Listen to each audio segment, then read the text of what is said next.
And Boogie, I know you've got a limited depth of knowledge on the Browns going way back. G. Bush, you're in line for this for sure. This 2023 Browns roster has a lot of talent on it. Now, that doesn't mean anything because that and 5 wins will get you 5 wins. Right. We've had a lot of talent the last couple of years, and we couldn't get to 500. This is the most talented Browns roster since 2007. 2007, you had, obviously, you had that was Derek Anderson's Pro Bowl year. You had Jamal Lewis at running back. You had Joe Thomas, obviously. Eric Steinbach was there. Mm-hmm. I think it was Jeff Fames. Gordon was there too, right? No. Was Josh Gordon wasn't there to the 2012, 2013 era. Then Braylon Edwards was on that team. Who was the big receiver, though? Was he the leading receiver for the Browns that year? 07, he had, I believe he had 17 touchdowns. Wow, 1,200 yards, 17 touchdowns. Kellen Winslow had over 1,000 yards. He was at tight end. And you look, I think on defense during that time, I think they had, was Sean Rogers on that defense? Was Big Baby on that defense? I don't know. I can't remember. Those years really blend in for me. Josh Cribbs, I didn't live here. Yeah. And they all just sort of blend into me as bad years with the exception of 07. Josh Cribbs was taking kicks back to the crib in a lot. They had a nice squad that year. That 07 year, I remember like it was yesterday, lost to the Bengals. And I'm like, all they had to do is beat the Bengals on the road. They ended up losing to them. They won 11-5 and missed the playoffs, right? I think they were 10-7. Oh, 10-6. 10-6. Sorry, 10-6. They went 10-6. Okay, but they missed the playoffs. Missed the playoffs. Yep. Correct. And G. Bush, on that defense, their leading tacklers that season, just so we are on the same page, was DeQuell, Sean Jones, Leon Williams, Eric Wright, Sean Smith, Rodney Poole, Cameron Wimbley. Sean Rogers was on that team. Okay. Big Baby was on that team. Yeah. I didn't go back that far. As I was thinking back, I remember the 07 team because I was trying to think of any teams that had any success. Tim Couch's, was it 01 when they made the playoffs? And he was hurt and couldn't play. Was that 01 or 03? Kelly Holcomb played. What year was that? I want to say that was 01. Is that 01 or 03? They made the playoffs. But you guys might balk at this, but when I saw the question, I'm like, well, it's the most talented Browns roster in 3 years. Definitely. Our 2020 roster was it. A lot of names on that roster. I mean, when you look at the way that team was built, who was on it, offensive and defense, you had OBJ and Jarvis Landry. Yeah. And I know that the receiver and tight end that you mentioned from the 07 team had a year. That was it. Yeah. Kellen Winslow didn't have any sustained success. No. And I just think that the 2020 roster has been the most successful team that we've had in Cleveland since the rebirth. They were one series. They were a 4th and whatever away. Yeah, 4th and 14. With a backup quarterback to go into the AFC Championship game. Man, and beating the Kansas City Chiefs in Kansas City. That was a team. They had one. And it was on the cover of Sports Illustrated. You can think about it. Think about how talented this is, right? So they had, and this is with Freddie Kitchens, right? Just throw that out there. Right. Freddie Kitchens. In 2019, Chubb had 1,000 yards.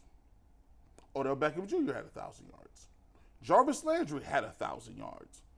I can't think of another time where you had that many people getting 1,000 yards. Well, the Mack and Biner combo had 1,000 at the same time in the mid-'80s, maybe 86. Yeah, I remember. And I'm sure they would have had a wide receiver that also hit 1,000 yards. That might have been the last time that you had 3 offensive players crack the century or the 1,000-yard mark. I'm trying to think. Some of them Bernie years, I think Langhorne and Slaughter might have had 1,000. Some of them had to. You would think, but I don't know if they had them in the same year. Same year. So that's a good question. If our audience wants to do some research and let us know, I think you might have to go back to 86 when maybe Mack, Biner both went over 1,000 and probably one wide receiver did. Yeah. But everybody, this is why I was slow to dismantle that.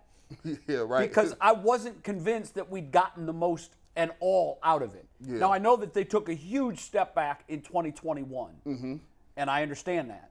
But this 2020 team was legit and was 1 4th and 14 stop from going to the AFC Championship game. You know what's crazy is and I'm objective enough to say this. You know, we look at Baker what he is today, right? But sometimes in life, you could be a victim of circumstances. You could be the right person at the wrong time. If you go back and watch, you know, the way he played 2020, and I can understand, you got to put yourself in the shoes of people who think a different way.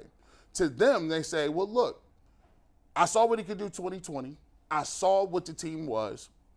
And you come back to next year, I saw what he was doing the first few games of the year, because the next year, he got hurt. They come back, they would get a rematch with the Chiefs, right? Yep. There was a lot of played them very. Actually, they got out to a nice little lead, played them close to that. So he gets injured, I believe, the Cardinals game. Yep. And they say, listen, if they shut him down and say, nah, we're gonna shut you down, dog. You done. We'll come back later.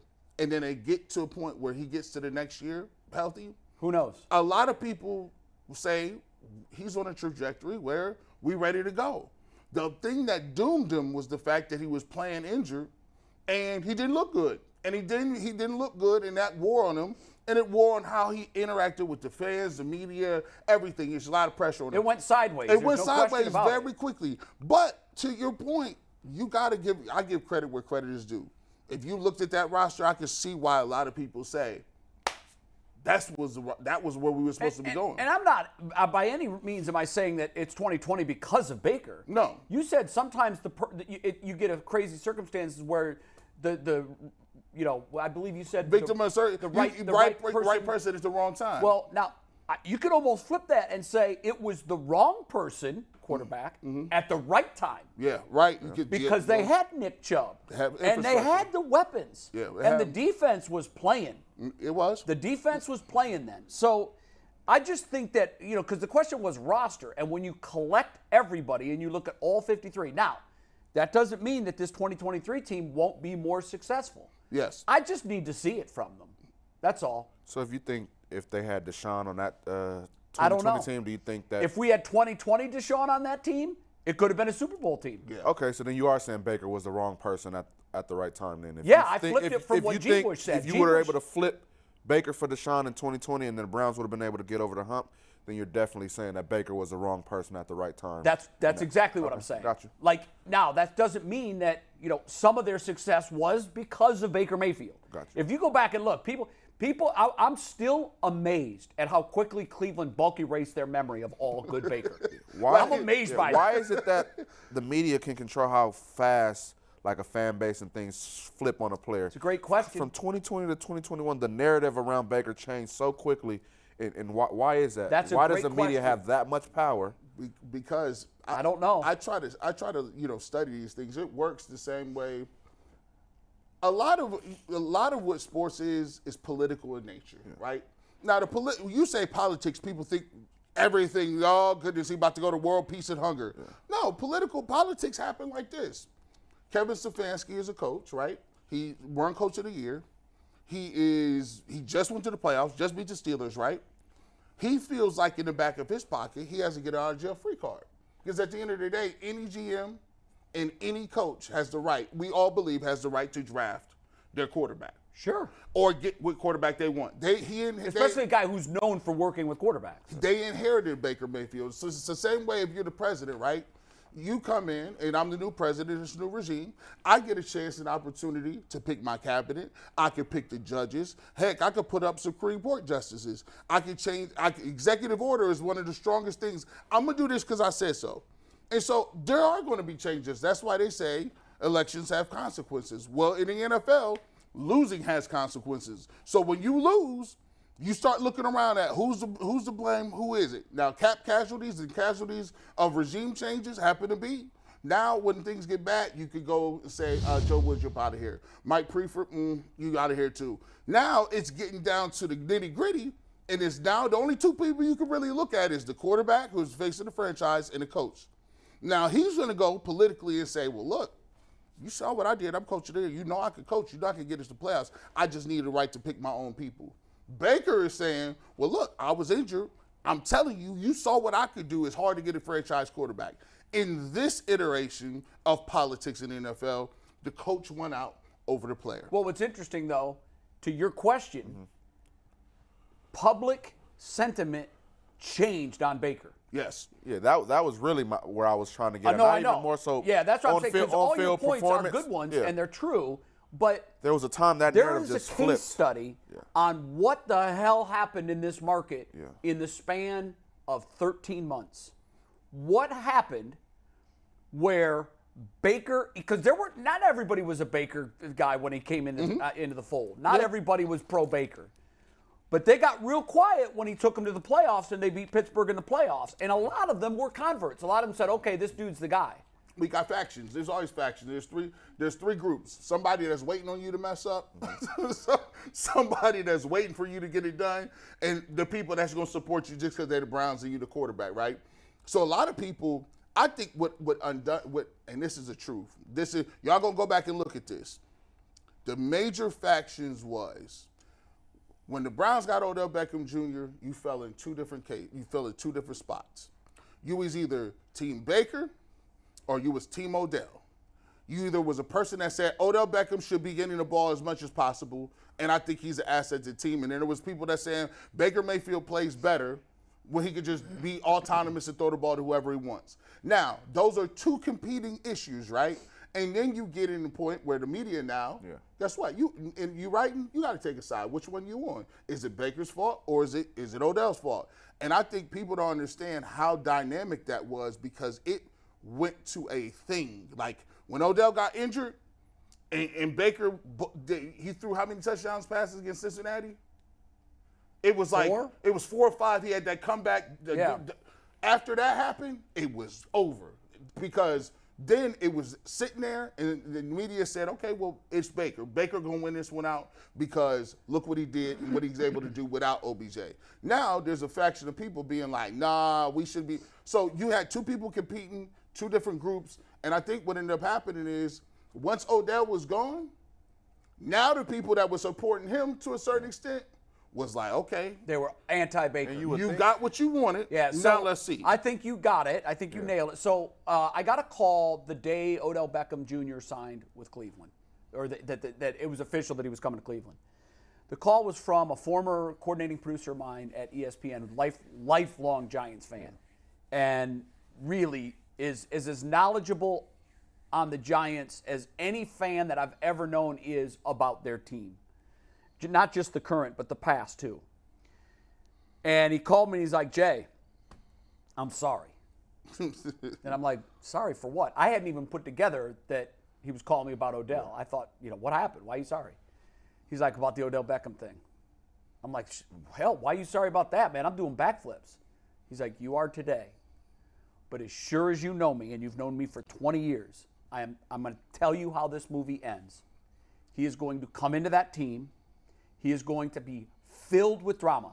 There will be one storyline after another, and he will leave on bad terms, but not until he tears that locker room to shreds. And I wrote all of it off. I'm like, dude, stop it. You're bitter that he's no longer. He goes, I'm not bitter. I'm celebrating. Yeah. This is the beginning of my new fandom because I had determined 2 seasons ago, as long as he's on this roster, we're done. No team is going to succeed with him as the superstar. And if you look at it, when they won the Super Bowl, he wasn't the superstar. Yeah. He wasn't even the top receiver. He was a very nice number 2. But I thought, this is sour grapes. Okay, and so I said, all right, man, we'll see. Let's just see how this ends. Let's see how this ends. Well, I got a lot of phone calls during his tenure. I see your boys flashing that watch on the field. How's that working out? He was watching everything. He was reading all the Cleveland papers. He was seeing all the headlines. Every time he would say something that even could be possibly construed as divisive, I got a phone call. There's another straw on the camel's back. There's another straw on the camel's back. And then the tape came out. He goes, this is it. That's the napalm. It's over. They can't keep him now. He divided that team. He can't be. He's a great player. He's not a good soldier. He can't be a good soldier in the locker room. And I think to your point, what happened was we were forced to pick. Was it Baker or was it Odell?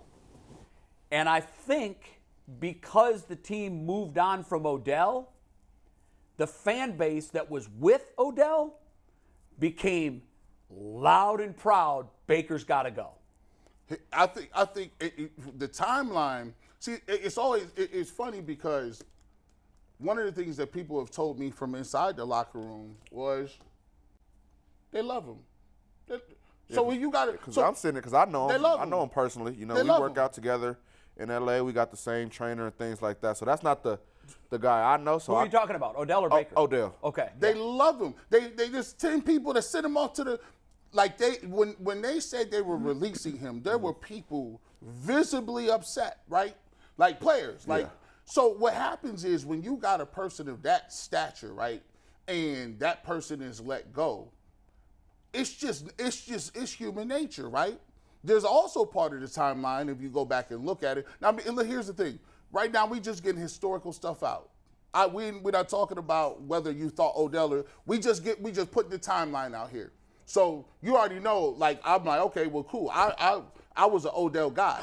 But at the end of the day, I'm just tell you what the timeline was.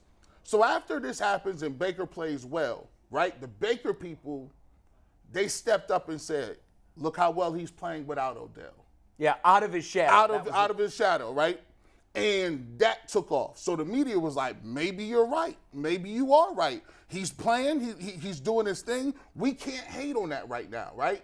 Odell gets injured. He is there the rest of the season. So now the next season happens. Baker is riding high. The Browns got a lot of expectations. They making moves. They go get Clowney. Now it looks like Odell's going to be back in the game. And then it starts with, when is he going to play? He didn't play the first game. He played the second game. I think he came back and eventually played his first game sometime during that season. After I think it was his third or fourth game. And then there was obviously this disconnect because there was sometimes he was open, there was sometimes he wasn't open. There were some times where Baker would try to force it to him, and sometimes he wasn't open and he'd throw the ball and it just wasn't. Sometimes he just missed him being accurate. And that's a good point to bring up because for context here, we talk about right guy, wrong time, wrong guy, right time. I think the fact of the matter is Odell's skill set and what he does did not work with what Baker's skill set is and what he does. Baker's a small quarterback. He's got to throw to spots. He's not a guy like Peyton who can oversee everything and see when receivers break routes and follow them. Baker can't do that. He's too short. That's why they were getting him out of the pocket so his vision would be better.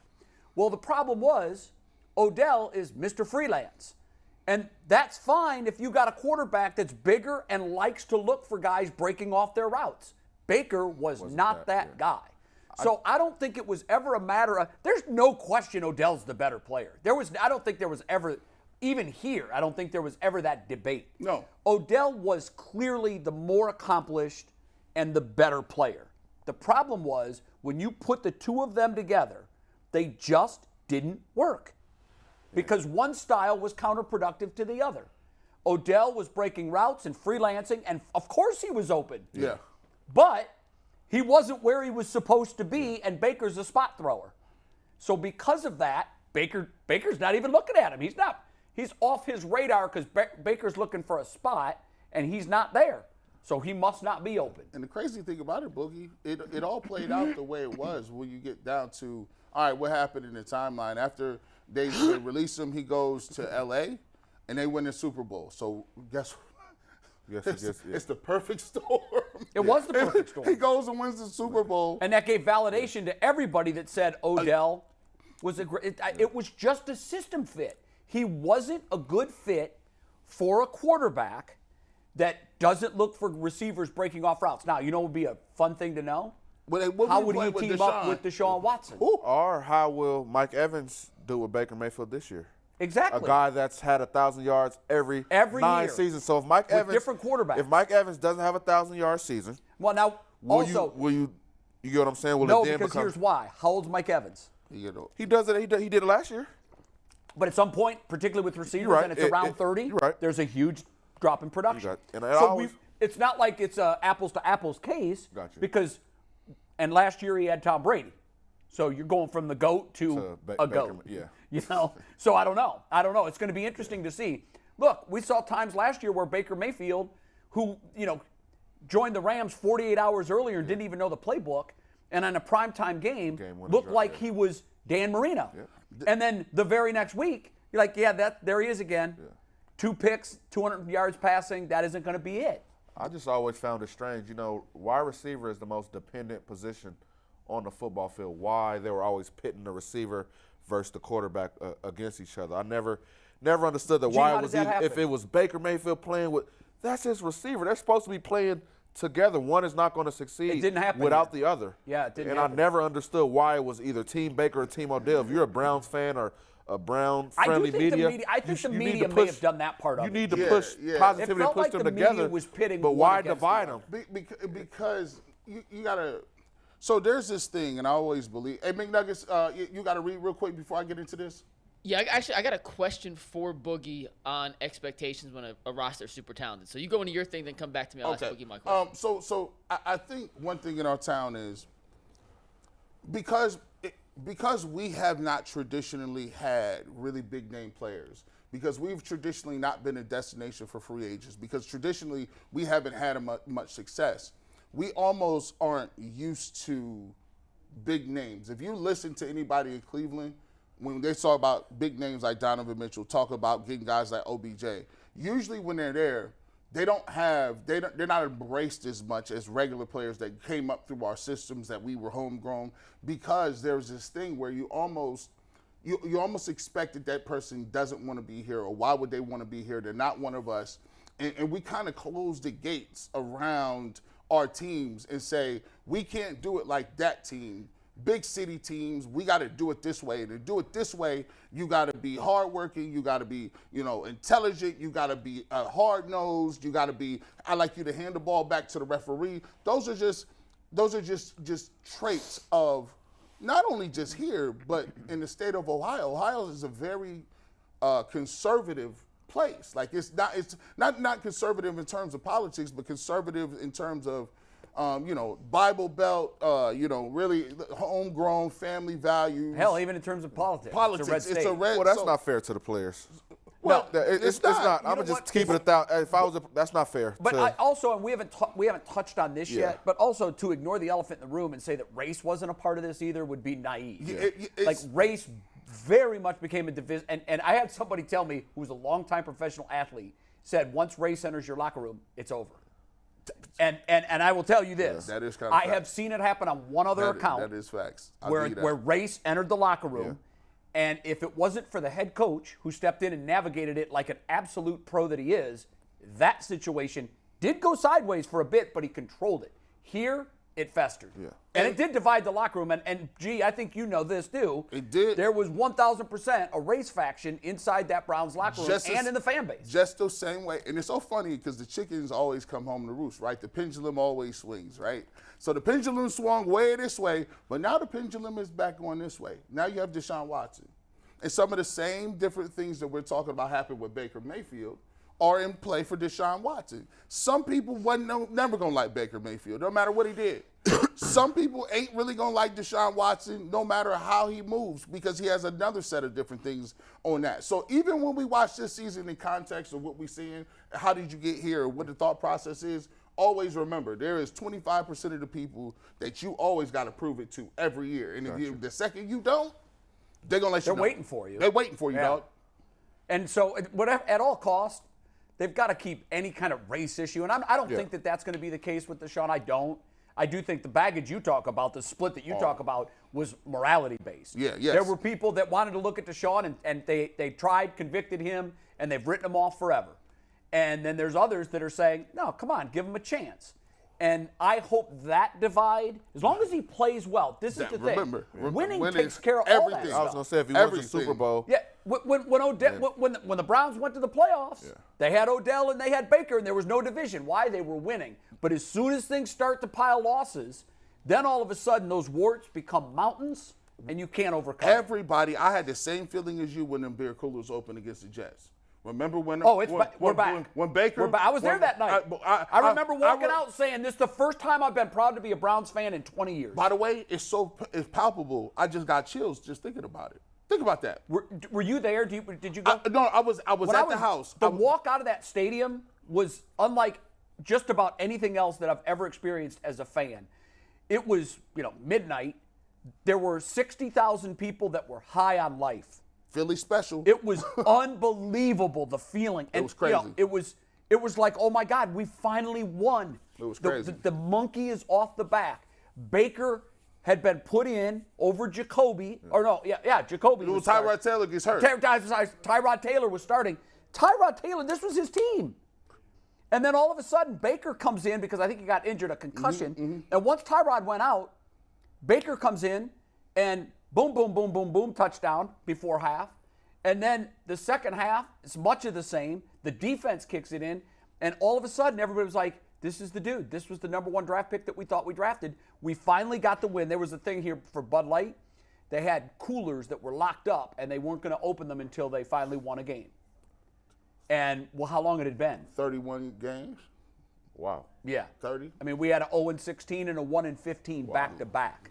That's And tough. when they won on that Thursday night against the Jets, the feeling around here was unbelievable. That's why I say there's a real 30 for 30 on what the hell happened from that night to the night it all ended. There it is. It'll come out too. It's a hell of a story. Yeah. And it's a twisted story too. Go ahead. I got a question for Boogie, and then we'll put a bow on this topic, move to our second Browns topic before we talk a little basketball and Guardians. And this question is brought to us by Boogie's League, the USFL. You can check out Boogie and the Pittsburgh Maulers one last time down in Canton next week. Hopefully not the last time, but at least one more time as they take on the New Jersey Generals for a chance to play in the USFL playoffs. You can get all your USFL tickets at USFL.com. Boogie, we talked about the talent on this roster and how this is one of the more talented Browns teams of at least the last couple of decades, if not the most talented. Going back to your playing days, San Jose State, Pittsburgh, even with a little bit of your tour with the Rams, how does having that high of preseason expectations and knowing this roster or the roster you're on is that talented affect how you go through training camp practices and the mental side of things as you guys prepare for an upcoming season? It can be physically and mentally taxing because when you're at the top of the top, you're going to get everybody's best. There's certain teams that can catch people by surprise because there are no expectations, but when you're labeled like one of the playoff teams or expected to be great that year, you're going to get everybody's best every Sunday. You can't take no Sunday off, so that changes your mindset during training camp. You have to practice very hard and work very hard because any given Sunday you can lose because the team's going to be coming for your throat. So it's just a mindset and a mentality thing, but I like to have the target on my back. I like to be the guy that people are coming after because why not? That's why we play this game. What about when things go sideways? What does that do to the morale of a locker room? How can that affect things? Because the one thing that we saw in Cleveland was there were high expectations but low productivity. And, look, there was more strife in the 6-10 2021 Browns than there was in the 0-16 season because expectations were up here and productivity was here. When we were 0-16, that's what the expectations were. We're going to be terrible. I would say that goes back to the guys in the locker room, the leadership in the locker room, how close the team is, because everything's not going to go perfect. But if you tuck your tail after a loss or two, then that just goes back to show that the team was never really tight because things are going to go sideways. So internal leadership can save it from going sideways? Definitely. I would say so because I would say, speaking back to the Pittsburgh Maulers this year, we've had a lot of very close one-score tough losses, but we have a very strong leadership that can rally the troops and let guys know we have to get back to work and let's not pick our heads. Players or coaches when you say leadership? Oh, definitely players, because we're the ones playing. Who are the playing. leaders? Are you among the leaders on the team? I'm a captain on our team. Are you a vocal leader? When I have to. I'm more of a lead by example guy, but we have two vocal leaders on our team that'll stand up and get guys riled up and so things when you like do that. stand up and say something, It means the words a little. mean a lot means more. a little more just because I'm not always talking in the sense of let's go rah rah rah, getting guys motivated and things like that. But it's definitely, I would say, the players. You know what? So I play defensive line. You play D line, and one of the things that I've noticed on good teams and bad teams. On good teams, it seems like the offense and the defense is we one squad, right? Yeah. You know what I'm saying? We don't delineate between O and D. Like, it's just like if a turnover happens, we're like, yo, it's sudden change. We got to go back and get the ball back. We're going to hold them to 3, right? And it ain't. But when you play with a bad team and you can't, you holding people to 6 points, 7 points, maybe 10 points. I've seen it. Yeah.